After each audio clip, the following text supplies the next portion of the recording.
Hello everyone and welcome back to Subnautica. I am William Strife and this is Subnautica. You know, wonderful little indie game. If this is the first episode you're watching, because, you know, I know a lot of people watch out of order, this isn't so much a play as much as it is, you know, a very edited experience of me kind of teaching the ropes. And there was a big update today.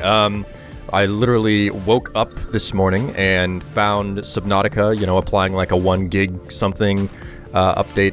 I don't remember how big it was, but it was a brand new update. So hopefully everything in my world still works, because whenever there's an update to Subnautica, your worlds can break. That is one of the negatives of playing the way that playing this game the way that it is. Old Chinese potato.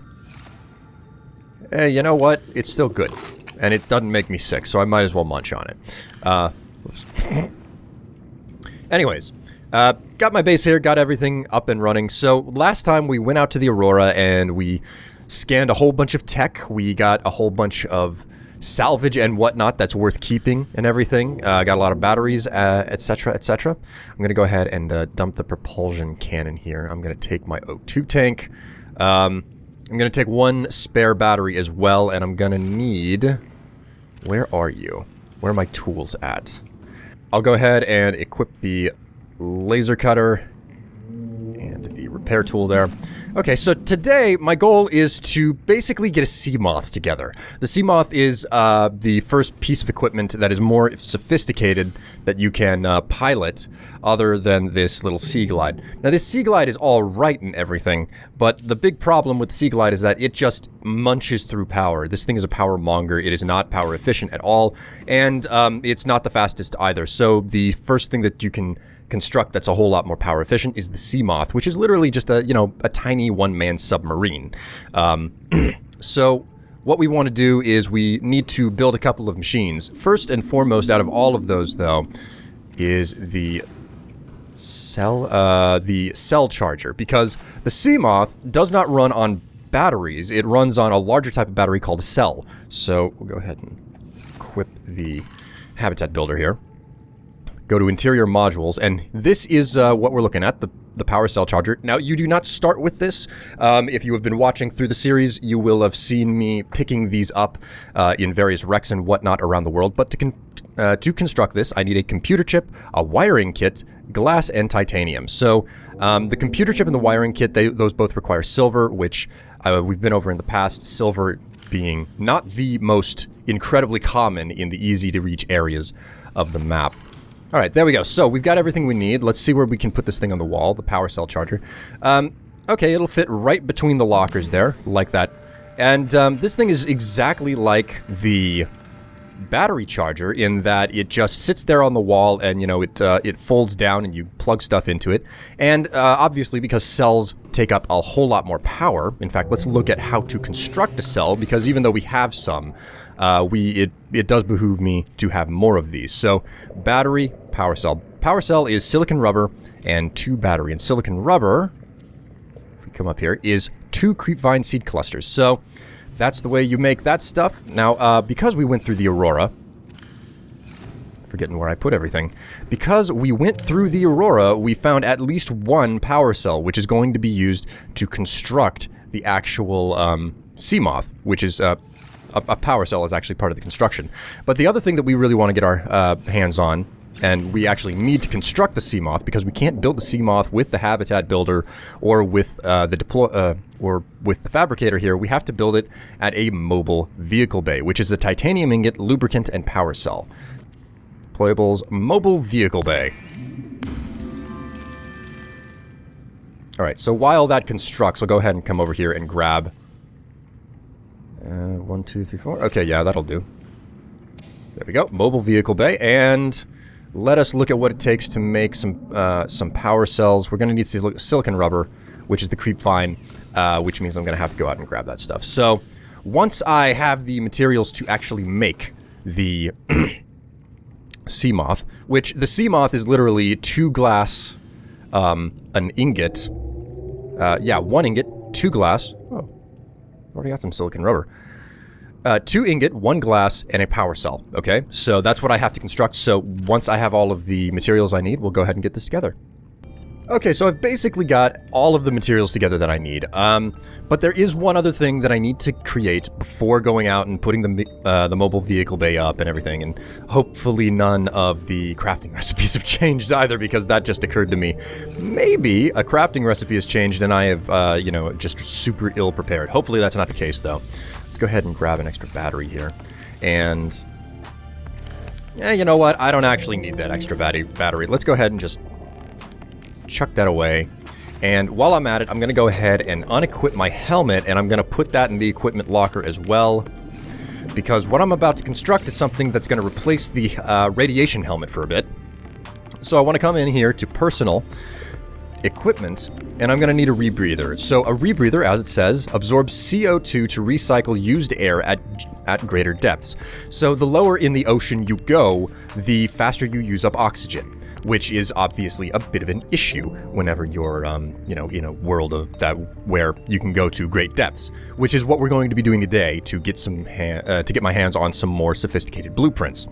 So to create a rebreather, we need wiring kit and fiber mesh. Now, the fiber mesh comes from just, you know, creepvine samples, so go ahead and cut a creepvine to get that. And then we also need the wiring kit, which is 2 silver ore, which I've got. Make the wiring kit, then personal equipment rebreather, we'll make that. This is going to, oh, they still haven't made the model for it, so I'll go ahead and suck down a little bit of water while I'm at it, and I think I still got some water in here. Oh yeah, I got plenty of water left over.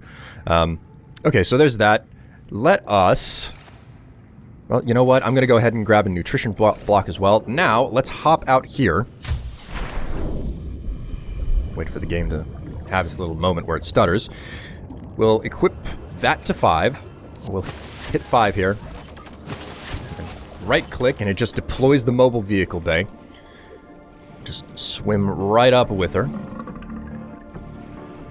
Sounds like Fish was having indigestion behind me. And we'll go ahead and climb up onto this baby. And we'll access the panel. Now from here, we can build a rocket? Huh. And we can build rocket base. Wow. This is brand new to me. I will have to look into this. This is freaking amazing.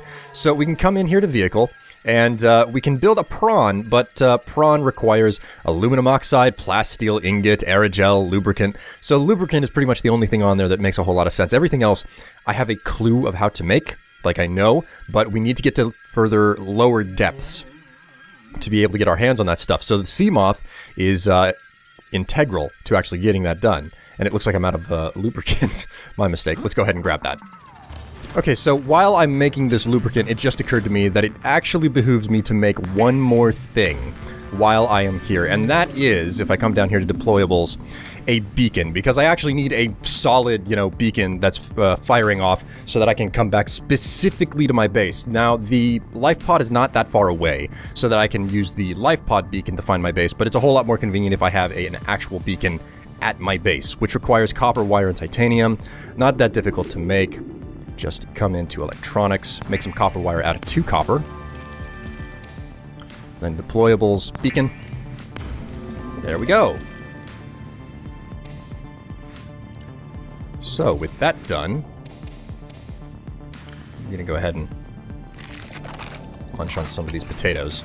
And we can go ahead and, oh, it's already equipped, so we can come out of the base, and I'm just gonna come around the corner here to this little brain, and hit 5 and deploy this baby by right-clicking. Then we can... here we go. Pick up... we want to... here we go. Edit beacon. We want to call this... home base. Or, you know what? Let's just call it... base to be simple. Okay, there we go. So, base. It's complete. And now, let's go ahead and swim up. Despite the fact that it is pitch black out... where did my mobile vehicle bay go? It's very difficult to see in the dark, even though I'm, like, right on top of it. Come here. Ah! I didn't mean to do that. I want to get on it. Here we go. Okay, so we're up on the mobile vehicle bay. We can do vehicles, Seamoth. So there, it takes all of our materials. And gives me a little tip about how swimming is really good for my health, so I shouldn't neglect to continue exercising. And there we go, the Seamoth is complete. We can go ahead and right-click. Right-click turns the headlights on and off. You will have to be mindful of the health of this thing. If you ram into stuff, you will damage the hull, but you can just use the welder to fix this baby up. And of course, there's energy. There's also other ways that you can upgrade this thing, which we will cover in a moment. But first, I need to hop back inside to get the stuff.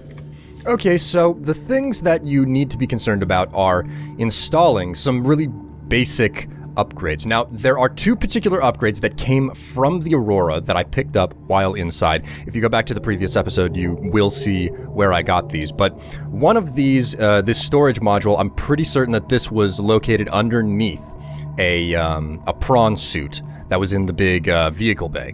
While the pressure compensator, I'm fairly certain, came out of the engine room, which I patched up last episode as well. So, you know, get them from various locations. There's also a lab that I did not show how to get into, but if you search around for PDAs in the Aurora, there are locked doors in the Aurora. If you find a PDA, there is a chance that there will be a door code on it, and it will allow you to access certain areas. So there is a vehicle bay or a lab for the Seamoth and whatnot inside of the Aurora. So, you know, be thorough. Be thorough if you're in there and you're following along or you're trying to get tips from me, okay?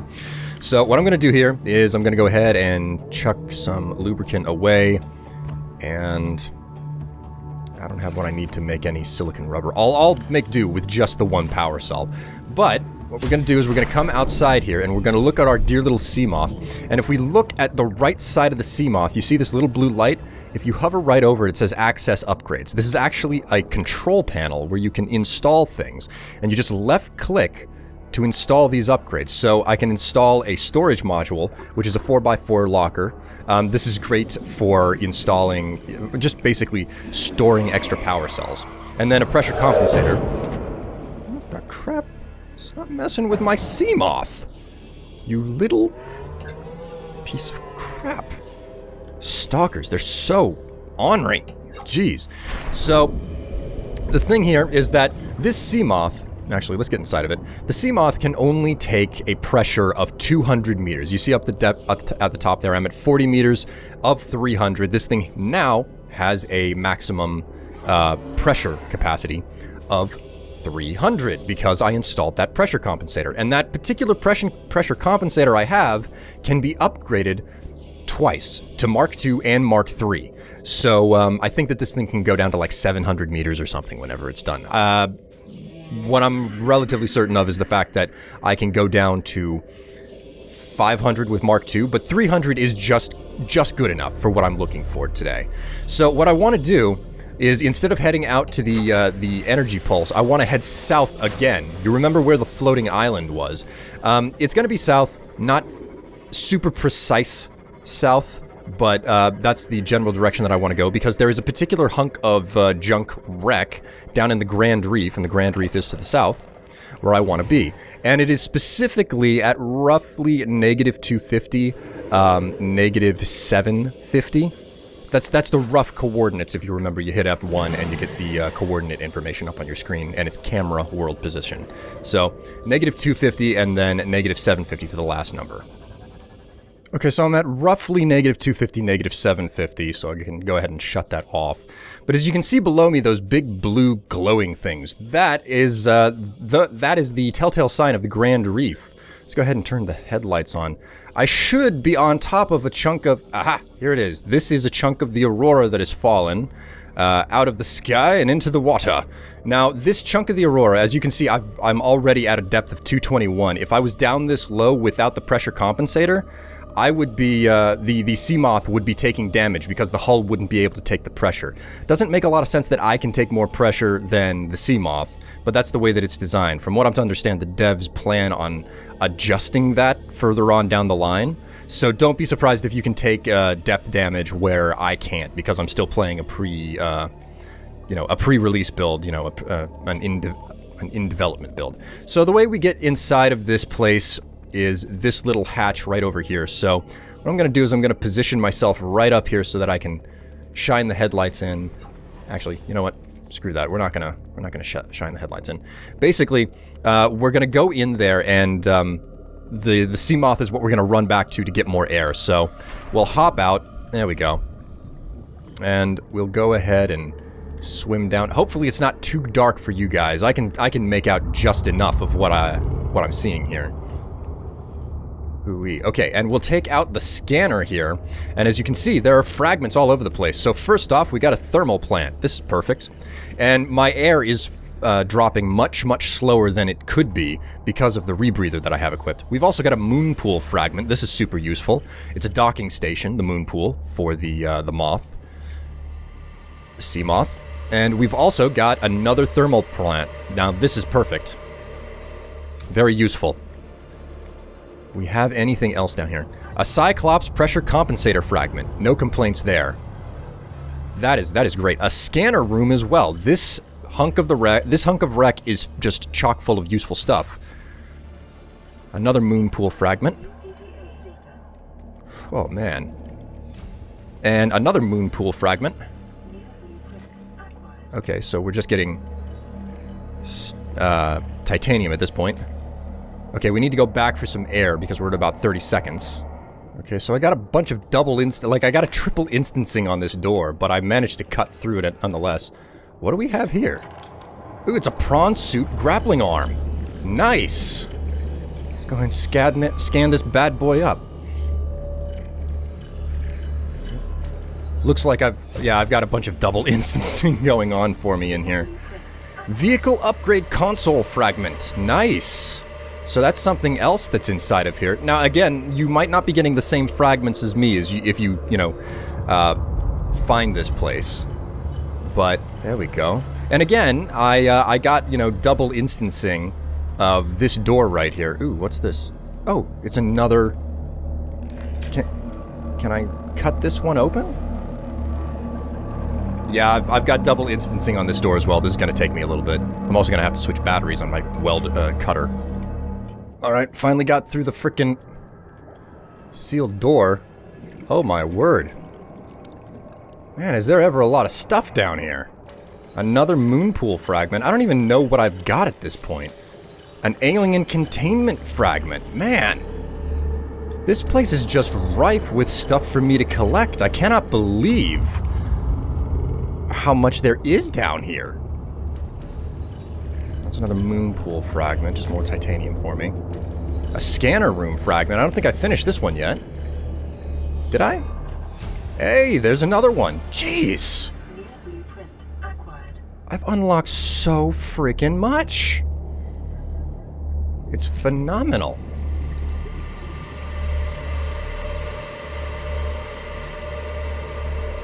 I'm a little bit worried. Man alive. Oh, it's a Cyclops pressure compensator fragment. I unlocked something else, and I got another PDA. Oh, it's a prawn suit drill arm. Oh, this is perfect. Once I have the prawn suit together, the prawn suit can do mining of some really sophisticated equipment here, of some much more dense mineral ores. Okay, where was the exit? Oh, hey, there's a giant hole in the hull over here that I didn't see before. Nice. Okay, let's go catch a little bit of breath. I think I've almost completely gotten everything out. All right, that looks like it's everything. But there's one other thing that I can get while I'm down here, guys, and it's a critical thing called aluminum oxide crystals. So you have to kind of be in the Grand Reef. You have to be pretty deep to get your hands on this stuff.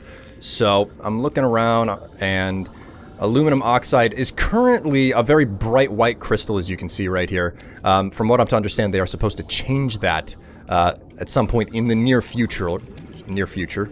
But in any case, sooner or later, they plan on swapping that out.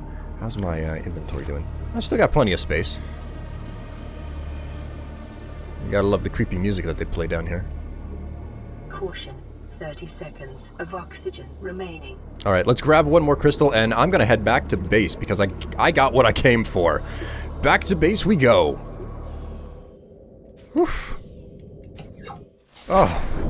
Oh, we're back to base, but our dear little Seamoth is taking a bit of a beating. It looks like that stupid warper has had a field day while I was in and out of the wreck. So we'll go ahead and just weld our baby up right here. Bingo. No problem. No problem whatsoever. Seamoth is back in complete and total working order. We'll hop back inside. Welcome aboard, Captain. There we go. And we could probably stand to have a couple of potatoes, you know? Assuming that, you know, I had room in my inventory to hold any potatoes. Okay, we'll go ahead and dump some stuff here. There we go. And we will go ahead and, let's see, we've got the habitat builder on us. What all have we discovered that's going to be useful here? Plant pots, titanium. Looks like we didn't get the upgrade station, which would have been fan-friggin-tastic, but no luck there. Exterior modules. We can build a thermal plant now, which is plenty well desired. Titanium, magnetite, and lubricant. We'll have to get on to something like that next time. Gold and titanium for power transmitters. These two will come in super handy. I'll be able to do a particularly useful upgrade to the base soon with that. I've also got the exterior grow bed that I've never built. But we do have the moon pool, which takes titanium ingot, lubricant, and an advanced wiring kit. So, you know what? Maybe we can squeeze that in just this episode. Actually, you know what? I don't think that we have the time. But to be certain, we'll be building the moon pool next time, okay? And the moon pool is pretty much a docking station where you can do all sorts of things to your equipment. I think that you can park the prawn in it as well as the Seamoth, that's what it is, the Seamoth, yeah, the Seamoth. Anyways, this has been another episode of Subnautica. Sorry if it, you know, isn't everything that you were hoping that it would be cracked up to be. We didn't get as much done as I was hoping this episode, but definitely got some good progress in, got a couple of upgrades to just basically my blueprint inventory, which matters for a whole lot, and we're on, you know, track to get a whole bunch of other stuff together to improve what we have as well. So, in any case, thank you very much for watching. I'm William Strife. This has been Subnautica. You know, if you enjoyed, like, favorite, subscribe, but most importantly, share the video with your friends if you think it's worth watching. I'll see you all later. Thanks for watching. Bye!